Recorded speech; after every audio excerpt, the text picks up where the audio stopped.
ഇന്ന് തന്നെ ഡൗൺലോഡ് ചെയ്യൂ. കാണൂ നിങ്ങളുടെ ഫേവറേറ്റ് ഷോസ്.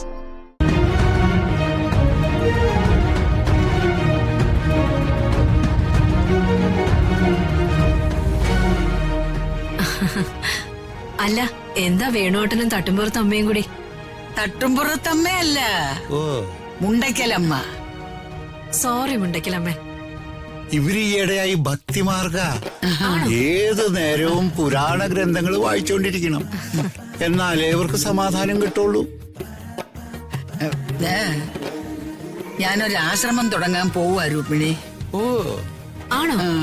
ആഹാ, നല്ല കാര്യം.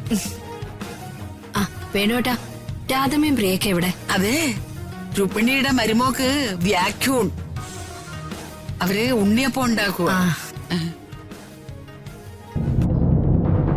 പറ്റിയ അവസരം ഇത്. വിഷു എന്റെ മടിയിലുണ്ട്. ഉണ്ണിയപ്പത്തില് കലക്കി കൊടുക്കാം. ഞാനെന്നാ രാധമ്മയെ കണ്ടിട്ട് വരാം.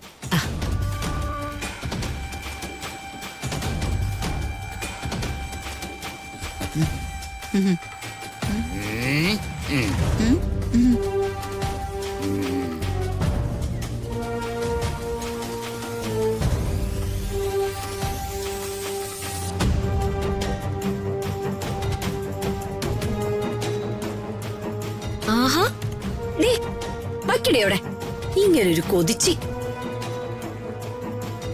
ആ രാധമ്മേ, വാ രുക്മിണി.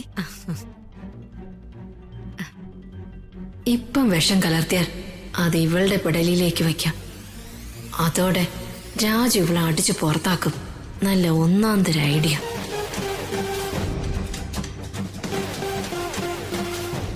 എന്താ രുക്മിണി ആലോചിക്കുന്നേ? ഒന്നുമില്ല. ഇത് ഉണ്ടാക്കി കഴിഞ്ഞല്ലോ. ഇതിലെങ്ങനെ ഞാൻ വിഷം കലർത്തും?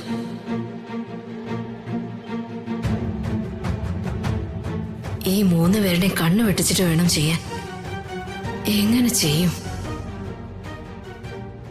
രുക്മിണി, ഒരെണ്ണം കഴിച്ചു നോക്കിട്ട് അഭിപ്രായം പറയേ. രാധമ്മ ഉണ്ടാക്കുന്ന പലഹാരത്തിന് അഭിപ്രായം പറയാൻ ഞാനാരാ? ഇത് സൂപ്പർ ആയിരിക്കും.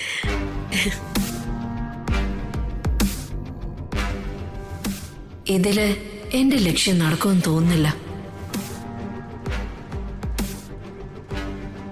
അല്ല രാധമ്മേ, അവൾക്ക് ഈ അമ്മായിയമ്മയുടെ പലഹാരമൊന്നും വേണ്ടേ?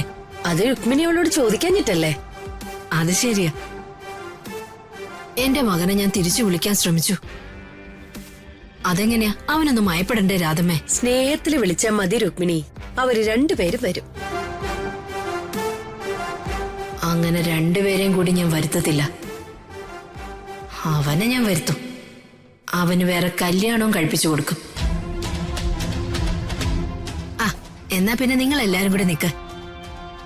ഞാൻ ഈ കാര്യങ്ങളൊക്കെ ഒന്ന് അന്വേഷിക്കാൻ വന്നതാ. രുക്മിണി എന്തേ? ഉണ്ണിയപ്പം തന്നായിക്കട്ടെ, രമ്യക്ക് കൊടുക്കാലോ. അയ്യോ, അതൊന്നും വേണ്ട. അകലേ